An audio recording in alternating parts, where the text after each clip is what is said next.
Mas então são duas coisas que eu quero deixar claro, né? A gente tem alguma medida de que no início do século XIX, então respondendo a pergunta, né? Quando começou? No início do século XIX, o Sul-Sudeste já tinha uma renda um pouquinho maior que a do Nordeste, mas o Nordeste tinha o potencial de crescer, que foi possivelmente limitado devido a uma política fiscal da coroa portuguesa, né? Uma política fiscal que beirou ao responsável ao longo do século XIX. E aí, se eu puder continuar aqui, caso você tenha alguma outra pergunta, a questão é o seguinte: como é que a gente vê que isso se desenvolveu ao longo do tempo, né? Então eu passo para a segunda evidência, né? Ao longo do século XIX, especialmente a partir de 1850, o que a gente tem de evidência para comparar Nordeste e Sudeste?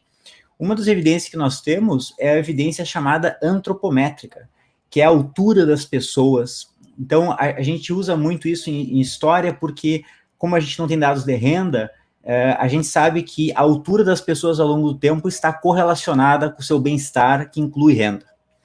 Então, algumas pessoas podem estar nos olhando, tá, mas não é normal que algumas pessoas de algumas regiões sejam mais baixas do que outra? É normal. Mas a tendência é que, se o bem-estar está aumentando, as regiões do Brasil deveriam convergir ao longo do tempo, em altura. A gente tem evidência. Até hoje, eu mudei para São Paulo, né? Eu sou baiano, mas mudei para São Paulo. E uma das coisas que eu reparei quase imediatamente assim, é que as pessoas são mais altas em São Paulo.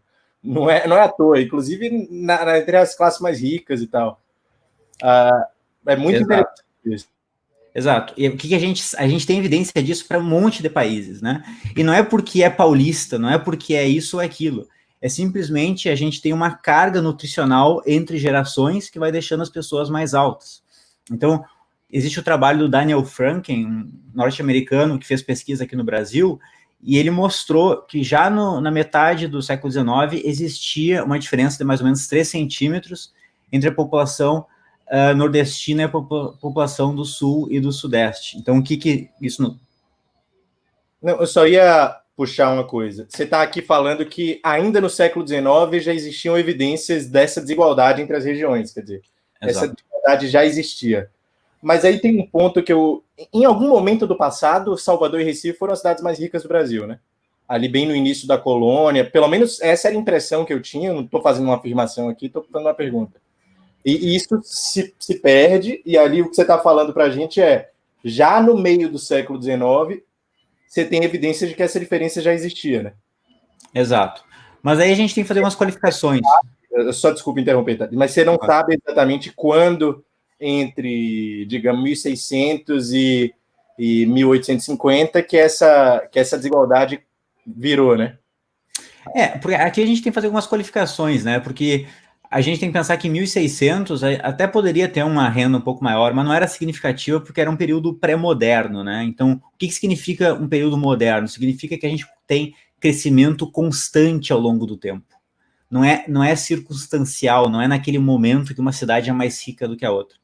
A partir do século XIX, a gente tem um período de crescimento moderno, ou seja, a renda não aumenta de 2 vezes de uma região para outra. A renda, ao longo do tempo, aumenta 10, 20 vezes, né? Então, o período moderno, o período do século XIX, a gente saiu um estado de pobreza, onde até as pessoas ricas eram pobres para padrões atual, né? Até onde as pessoas ricas tinham uma alimentação precária, tinha uma série de dificuldades para uma época moderna. Então, por isso que eu acho que a gente tem que focar mais o século XIX para frente. Circunstancialmente, Bahia poderia ser um pouco mais rica, mas no período inicial já era um pouco mais pobre, a gente tem alguma evidência disso, né? E só para complementar a questão de alturas, né? O que a gente vê basicamente é que em quase 100 anos quase não tem convergência de altura entre as regiões. Né? Então a gente começa a ir para o próximo passo, que é o que está acontecendo, né? Porque a gente sabe que questões nutricionais estão por trás disso. As pessoas não têm renda e não conseguem consumir o suficiente. Então, acho que agora a gente pode entrar na questão do gráfico que você tinha mencionado, Pedro. Talvez aqui a gente pode pensar nesse gráfico aqui que a gente está vendo. Eu devia ter passado aqui para português, mas a gente pode ver o seguinte, que além da questão de evidência que a gente tem antropométrica, a questão de renda, a gente tem uma outra coisa que é fundamental para entender essa desigualdade, uma coisa que o Rodrigo trouxe para a gente, né? que é educação, né? A educação é que muda as coisas no longo prazo. A educação que tira as pessoas da pobreza em termos de geração, né? E o que a gente vê? A gente vê que lá em 1872, que essa bolinha... eu abri o... Bom, eu abri o gráfico antigo, mas tudo bem. No gráfico novo tinha 1970 aqui também, mas tudo bem. Mas em 1872, essas bolinhas azuis aqui, a gente vê que existia uma certa similaridade entre as regiões, mas existia também porque todo mundo era analfabeto, basicamente, né? Só para ajudar um pouco, Thales, que as pessoas reparem que a partir do Espírito Santo para cima é sul e sudeste, e de Sergipe para baixo só tem o estado do Nordeste, então não está em ordem alfabética, está separado exatamente, né? Acho que essa linha doutrinária é muito importante para as pessoas olharem. Exato, então a gente tem aqui os 3 estados do sul, a gente tem aqui os estados do Sudeste e aqui é do Nordeste, né? E a gente vê o quê, né? O Brasil, historicamente, aqui em 1872, por que isso? Porque é o primeiro censo nacional brasileiro, né? A gente já sabe que, para questões históricas, o Brasil era muito atrasado em termos de alfabetização. E existia alguma diferença, por exemplo, Rio Grande do Sul e Paraná, mas as diferenças não eram tão grandes. E o que a gente vê aqui? A gente vê que a bolinha laranja, que é o censo de 1920, existe claramente uma divergência regional, ou seja, lembre-se, eu comentei antes, né? No início do século XIX a gente tinha um pouco de desigualdade, na metade do século XIX a gente já tem outras evidências que a desigualdade regional está acontecendo, e aqui no período da Primeira República, ao que parece, o que a evidência indica é que essas divergências começam a aumentar. E elas começam a aumentar muito via essa questão da alfabetização. Lembrando que...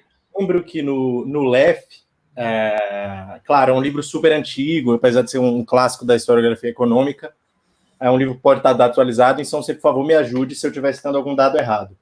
Mas o LEF interpretava como se o Brasil, o Nordeste praticamente não tivesse crescido ao longo do século XIX, enquanto o Sudeste teve um crescimento muito expressivo.